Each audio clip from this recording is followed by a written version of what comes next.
De volta, eu já estou aqui ao lado do governador eleito do Rio de Janeiro, Wilson Witzel, do PSC. Parabéns pelos 59,87% dos votos válidos, 4.675.000 votos aqui no estado do Rio de Janeiro. É uma honra ter recebido essa expressiva votação e quero sempre dizer a todos os nossos cidadãos fluminenses, cidadãos e cidadãs, a pergunta que eu mais ouvi na campanha, nas ruas, era: não nos decepcione. Me falou aqui, enquanto sentava, o senhor esteve hoje com o governador Pezão. O que você pode falar dessa reunião?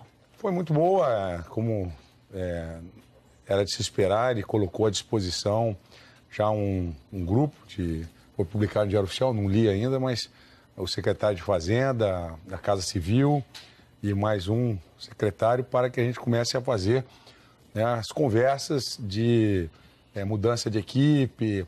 A gente pretende usar um espaço lá no Palácio Guanabara, usar um espaço na Firjan, um espaço na FEComércio, para botar essa transição. O pessoal vai trabalhar. A FEComércio tem um trabalho muito bom na área de serviço, 70% do nosso PIB é de serviço, comércio, serviço, e essa área está muito relacionada ao turismo.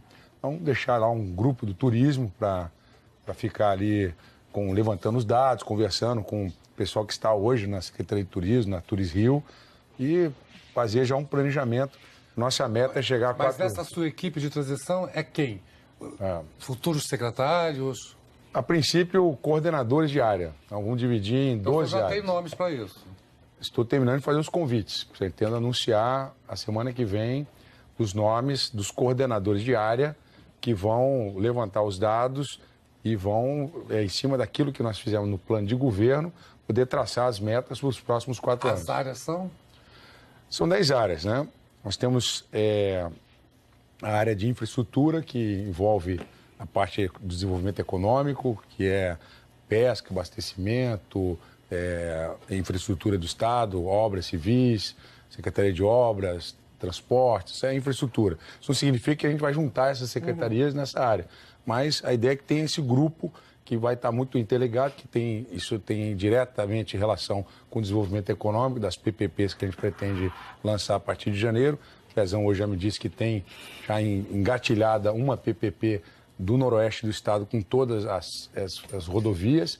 Isso é uma demanda que se vem pedindo lá para a gente, então... Governador, eu já vou até falar daqui a pouco nas PPPs, mas me permita começar falando dessa área delicadíssima que é a da segurança pública no Rio de Janeiro, tanto que estamos sob uma intervenção federal. Coisa que mais me chamou na sua atenção, logo no começo da campanha, foi aquela declaração de uma possível autorização para o abate por parte de policiais de criminosos que portassem armas de uso exclusivo das Forças Armadas. Diante dessa frase, por isso que bom que o senhor está aqui até para contextualizar, explicar e desenrolar, pode vir à cabeça a seguinte hipótese, digamos assim: um cidadão com um fuzil de costas, estou aqui montando um cenário possível, plausível ou não, de costas, e a possibilidade de um sniper, de um policial, executá-lo sem ele estar representando nenhuma ameaça. Mas como o senhor diz que isso que o senhor propõe... Ele está de fuzil na mão. É ameaça. O senhor entende que qualquer pessoa... Se ele não for abatido, ele vai usar o fuzil para acertar quem quer que esteja na frente dele. Porque isso não é... Não é, me perdoe, governador. A gente já teve vários casos aqui no Rio de Janeiro, por exemplo, de guarda-chuva, furadeira... Normalmente, sniper não atira em quem está de guarda-chuva. Mas muito menos isso quem está de furadeira. Aconteceu, né? Não era um sniper. No nosso estado. Não, era um militar preparado para esse tipo de missão. Então, vai ter uma qualificação de quem será o policial autorizado a esse tipo de operação. Já pedi, inclusive, o levantamento de quanto nós temos na CORE e quanto nós temos no BOP. Né? Eu sou oficial da Marinha, da Reserva, e esses militares serão treinados e preparados. Hoje mesmo teve um evento, eu não me lembro agora qual é o local, Cidade de Deus, estava um helicóptero de filmagem, tinham 5 elementos de fuzil. Ali, se você tem uma operação em que os nossos militares estão autorizados a realizar o abate, todos eles seriam eliminados. Mas, em tese, aqueles policiais que estavam ali no blindado, eles também... No blindado, mas quem estava filmando era helicóptero. Então havia usar sniper em helicóptero? Se possível, também. Como é que o senhor imagina isso assim? Porque mas quem vai dizer são os técnicos que vão montar as operações, os militares especializados nesse tipo de operação. Você tem 5 elementos de fuzil atirando contra policial, todos, em algum momento, podem e devem ser abatidos para imediatamente cessar esse combate. Ô, Witzel, o Código Penal não é todo mundo que entende esse artigo como o senhor entende. Exato. Não é verdade? Fiz mais de uma centena de tribunais do júri. Não, eu respeito absolutamente. Agora, como tem especialistas que dizem o seguinte, olha, o que está escrito aqui é o seguinte, para você tirar a vida de alguém, você não é autorizado a tirar a vida de ninguém, a não ser que... Seria de fuzil na rua. Mas isso não está lá, a não ser mas que a gente interpreta. Exato. A lei é feita para ser interpretada. Mas, nós interpretamos a lei. E o senhor acha que essa sua interpretação da lei vai conseguir passar? Eu digo sempre o seguinte, prefiro defender o policial no tribunal até que é o funeral dele. Ou de quem quer que seja. O senhor falou... Então, nós vamos enfrentar o tribunal, vamos ter gente capacitada para isso. Eu fiz uma centenas de tribunais do júri, como defensor público. E tribunal do júri é aquilo, é o povo julgando o povo. Se você consegue convencer que aquele acusado do crime é inocente, eles só precisam responder uma pergunta. Hoje o Código de Processo Penal foi alterado, culpado ou inocente, como é no caso do júri americano, né? Então o júri entendeu que ele atirou, matou e está correto. Acabou. Mas, governador, vamos lá. O policial, então, a partir de 1º de janeiro, no seu governo, ele está ali, um bandido com fuzil, sentado, ele dá um tiro, mata pelas costas. Vai para a justiça e alguém pensa diferentemente do senhor, o que é absolutamente defendido, legítimo. O policial vai ser defendido. E é condenado. O que o senhor vai dizer para esse policial? Que agiu com uma espécie de carta branca pelo seu entendimento jurídico. Ele vai ser defendido no tribunal. Se ele for condenado, vamos recorrer e vamos trabalhar para isso. Perdeu também. É um risco que a gente corre. Vai ver? Vai ser expulso? Ele vai ter que ser expulso da polícia? Se for o caso, se a justiça entender que tem que expulsar, vai expulsar. Então, mas a autorização é sua, a responsabilidade é sua, como governador. O senhor não vai ficar desconfortável de ter dado essa... Estou desconfortável de ver o bandido de fuzil na rua. Mas o policial não vai ficar desconfortável se por acaso tomar essa decisão e depois a justiça não embasar a decisão que ele tomou? Vamos defendê-lo. Desconfortável, todos nós ficamos. Ninguém aqui está defendendo o bandido com fuzil. Não tem essa história. É hora da gente descer um pouco do palanque. A diferença é que, ao contrário de nós, o senhor é o governador. Exato. Né? E o senhor é que está dando essa garantia. Aval. Esse aval. Como é que o senhor, ao mesmo tempo, vai deixar esse policial que acreditou no senhor, está recebendo uma ordem, em tese, e ele vai ser expulso, ele vai ficar sem salário, ele vai cumprir uma pena... Nós vamos defendê-lo na justiça. Eu não estou dizendo que ninguém não vai deixar de ser processado. Ninguém está sendo enganado aqui. Mas o risco é do policial. O risco é nosso, do Estado. Não, mas quem vai estar na cadeia é o nosso, do Estado. Ele vai avaliar a situação de risco, vai executar aquilo que ele está fazendo naquela missão e se tiver que enfrentar o tribunal, nós vamos enfrentar. Você pode colocar o que você quiser no Código Penal. Pode sempre ter um ministério, um promotor de justiça que entenda que é o caso de denunciar e vai denunciar. Agora, e vai ter que enfrentar no tribunal. Eu estou sentindo que o senhor está chamando bastante a responsabilidade para si próprio na questão da segurança. Então, deixa eu avançar um pouquinho, né? Porque tem outra proposta que é de extinção da Secretaria de Segurança. E aí eu vejo aí uma centralização maior de poder na figura do senhor, colocar o comando da Polícia Militar e da Polícia Civil com status de secretaria. É isso mesmo? A agenda de segurança é mais centralizada na figura do governador e é esse o caminho, haja vista, que a intervenção está fazendo um trabalho muito junto com a Secretaria de Segurança nesse momento. Deixa eu fazer um adendo na questão da Maria. Uma das grandes preocupações justamente a falta de coordenação entre a Polícia Civil e a Polícia Militar, né? A extinção da Secretaria não agrava esse problema em vez de ajudar a resolver? Se está descoordenada com a Secretaria de Segurança é porque alguma coisa está errada. O que está errado? A Secretaria de Segurança Pública, ela politiza um trabalho que tem que ser despolitizado. Hoje o Ministério Público tem independência. Você acabou de citar aí a questão. Se o Ministério Público denunciar, nós vamos defender. Aquela cabo Sastre de São Paulo, que matou com 2 tiros no peito um bandido, estava de arma na mão, ameaçando uma criança e a sua mãe, ela podia ter sido processada. E não faltou gente para dizer que ela estava fora de serviço, que ela não devia sacar. gente para criticar e apresentar uma solução diferente sempre vai haver. Agora, o que nós não podemos é permitir que uma criança e uma mãe estejam sendo ameaçados por uma arma e a policial não tome a medida que tem que ser tomada.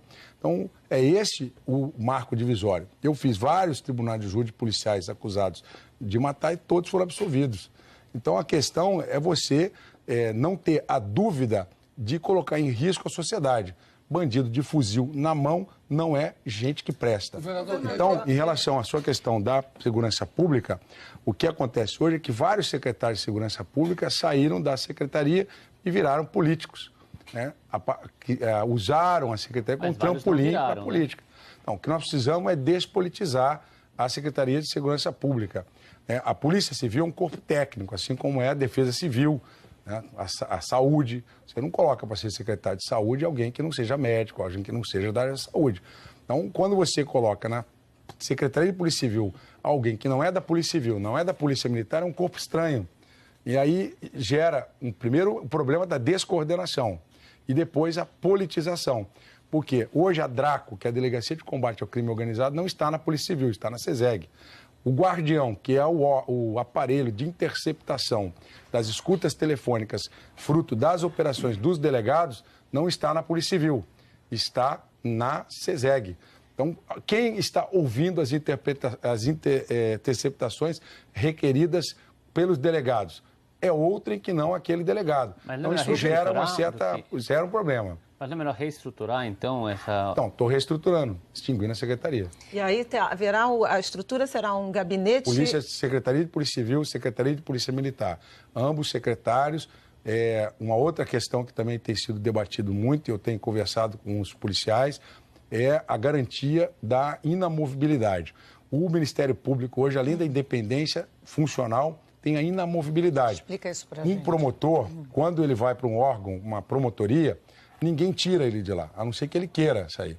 O promotor de justiça, o procurador da República, ele escolhe o órgão que ele quer atuar. Se ele escolher uma curadoria de família, ele vai, se ele quiser aposentar ali, ele aposenta ali.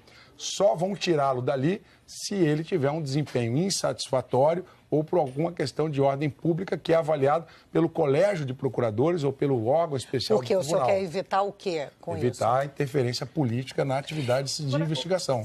Eu gostaria, governador, gostaria de voltar aqui a essa questão O ideal é que tivesse na Constituição isso, mas nós vamos fazer o seguinte, vamos dar para o decreto. Segurança vai ser um tema importantíssimo nesse país nos próximos anos. Então, por exemplo, e agora nós temos o Ministério da Segurança, coordenação, que em todos os outros estados eles lidam com o secretário de Segurança. Vai haver uma reunião em Brasília com o ministro da Segurança, seja quem for, e os secretários de Segurança. Então, todos os estados e o Distrito Federal vão enviar secretários de Segurança. Quem vai pelo Rio de Janeiro? Pode ser o secretário de Polícia Civil, que a Polícia Judiciária tem um papel fundamental na investigação do crime organizado. E aí vai dar ciúme no comandante da PM. Não tem ciúme nenhum, cada um tem a sua atividade estrutural na segurança pública. A Polícia Militar... O secretário de Polícia Civil vai ter mais poder, mais importância... Ninguém tem mais poder do que o outro. Mas por que quem vai para Brasília é o de Polícia Civil? Porque a estrutura da segurança pública hoje, o primeiro ponto do plano de governo do Jair Bolsonaro é investigar a lavagem de dinheiro. Hoje, está se investigando pouco nas polícias civis a lavagem de dinheiro, porque o tráfico de drogas, o crime organizado, estimula a compra de armamento, de drogas, e faz a logística da droga dos cartéis da Colômbia, da Bolívia, do Paraguai para o Brasil. Aqui não se produz cocaína e também não se produz maconha em grande quantidade. Tem uma outra plantação, mas não se produz. Então, essa droga vem através de uma logística que é feita por executivos do crime. Esses executivos nós não estamos atingindo, eles estão livres, leves e soltos. Só para todo mundo ao mesmo tempo. Só para voltar aqui na minha pergunta, que eu acho que não foi respondida. Então, na ausência de um secretário de Segurança, que só acontecerá isso no estado do Rio de Janeiro, quem responderá por esse cargo será o chefe de Polícia Civil, não o comandante da PM. Dependendo da pauta que for ser tratada no Conselho, pode ser um ou pode ser outro. Eles vão ter cargo de secretário? Tenho certeza que não vai ser secretário. Então, agora, o secretário... O senhor indicou que o crime prioritário também no Rio de Janeiro será a investigação do caminho do dinheiro, porque nós temos várias dimensões de crime organizado aqui. A milícia, o tráfico de drogas e de arma, o varejo, o roubo de cargas. Qual é a sua prioridade? Todas as áreas de crime organizado dependem de investigação da Polícia Judiciária. A milícia depende de você identificar quem são, onde eles estão atuando, qual tipo de crime que eles estão praticando. E isso não se faz por prisão em flagrante. Isso se faz, as vítimas não querem falar porque tem medo de morrer. Então você precisa montar operações de vigilância para poder obter as provas necessárias para executar as prisões. Então, isso se faz com a Polícia Judiciária. Hoje, a Polícia Judiciária está trabalhando basicamente com flagrante. Sem dúvida. Coisa que... Qual a prioridade? É milícia? É tráfico? Não, nós vamos investigar o crime organizado, seja ele de que forma for. Na milícia, no tráfico de armas, de drogas. Tem várias delegacias especializadas para isso. Então, o que nós precisamos é ter equipamentos para fazer análise de dados. Hoje não se tem isso. A Polícia Civil tem uma delegada que faz a lavagem de dinheiro. O Ministério Público tem um setor de inteligência, que é uma procuradora de justiça. Então, nós temos que aproximar os dois. Hoje não se tem convênio com a Polícia Rodoviária Federal nem com a Receita Federal para transferência de dados. Então, isso tem que ser feito. Analisar o relatório do COAF, que vem de forma eletrônica, para que se possa ter esse manejo de informações e como foi feito na Lava Jato. Você vai ter os resultados ali, vai aparecer um supermercado, vai aparecer uma padaria, vai aparecer um posto de gasolina com faturamento acima da média. Aí tem que ser montada uma operação. O governador? Vai ter imagem, por exemplo, de gente fazendo... Aí você tem que fazer a coleta de imagem, né, de rua, o trabalho de rua. Então, tem um foco de milícia na região tal. Então, tem que ser feita a investigação ali, identificados esses elementos e requerida a prisão deles. Eu tenho a impressão, só um minutinho, eu tenho a impressão que fazendo isso que o senhor está falando, a gente pode ter uma diminuição de confrontos em comunidade. Procede? Procede. Isso eu acho importante se dizer. Não é porque se a inteligência... Você asfixia a logística... de fornecimento de armas e drogas e você abre também uma outra porta. Isso é um compromisso do senhor? Lógico, um compromisso. Você conta o confronto como principal ação da... Evidente, o confronto deve ser evitado, eu sempre disse isso. Mas uma vez que nós tenhamos que ir para o confronto, nós temos que saber como vamos enfrentar aquela situação. Não pode ter 5 elementos de fuzil sendo filmado de helicóptero para a televisão mostrar ele atirando no policial e nada acontece. Isso não pode acontecer. Qual será o papel da Polícia Militar no seu governo? A Polícia Militar tem um patrulhamento ostensivo.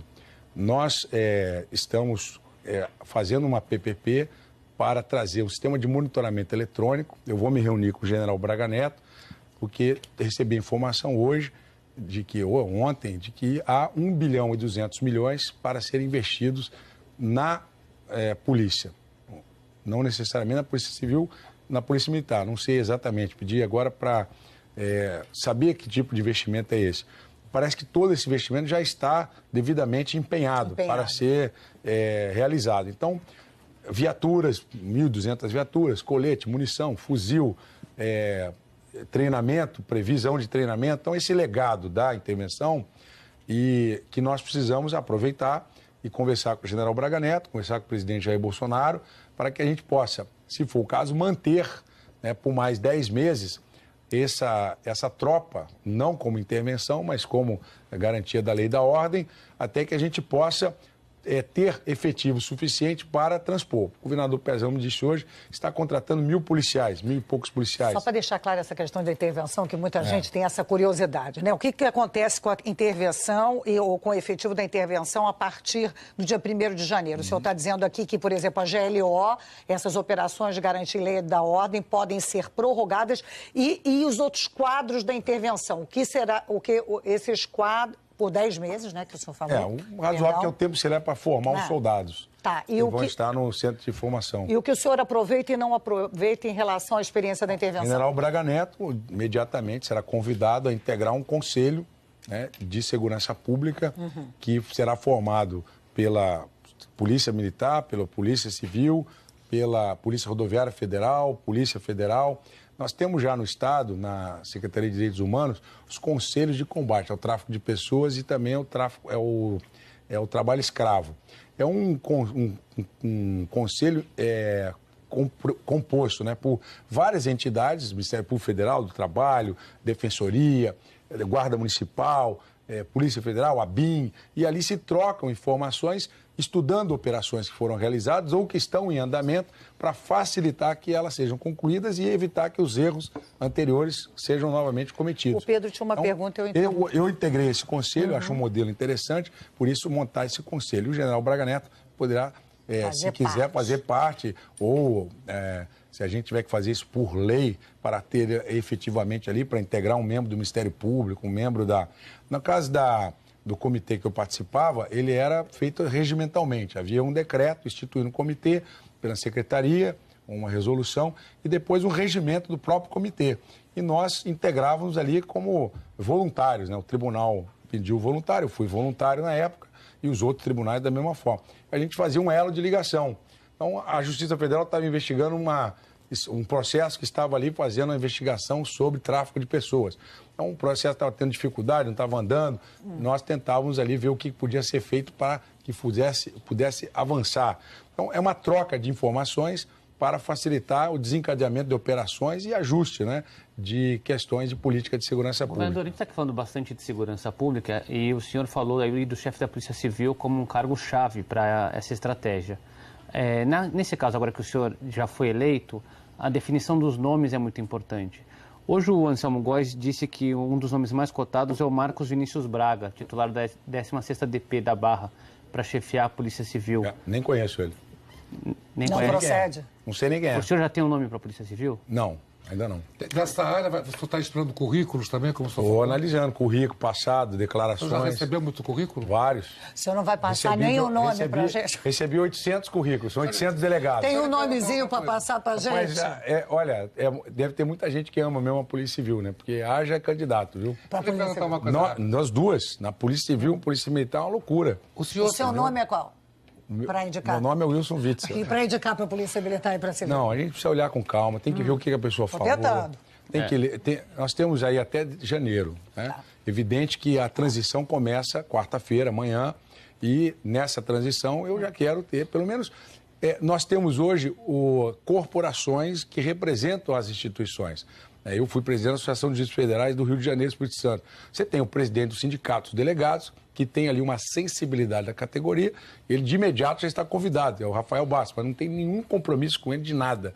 É só para ele trazer a sensibilidade da corporação para essas propostas de inamovibilidade, né, de uma maior independência dos delegados na investigação. O senhor não tem nenhum nome do secretariado na cabeça ainda? Quantos nomes o senhor já tem sabe? Vários, não vou falar nenhum. Mas ele não vai falar. O senhor se mostra muito alinhado com o presidente Jair Bolsonaro. O presidente Jair Bolsonaro já disse que é contra a reeleição e que ele só vai ficar 4 anos no poder. O senhor é alinhado nesse aspecto também? Eu sou alinhado ao que está na Constituição. Acho que se o povo quer que um governante fique 8 anos porque fez um bom trabalho, eu acho 8 anos até um prazo razoável. Então o senhor vai tentar a reeleição? Não estou dizendo que eu vou tentar a reeleição. Estou dizendo que o povo é que tem que decidir. Você chegar no final do governo com 90% de rejeição, pega o boné e vai embora, né? Você chegar no final do governo com 80% de aprovação, o povo quer que você continue. Eu acho que 8 anos é um prazo razoável, né? Gera uma expectativa de que o sujeito vai governar para ser reeleito. Eu não vou governar para ser reeleito.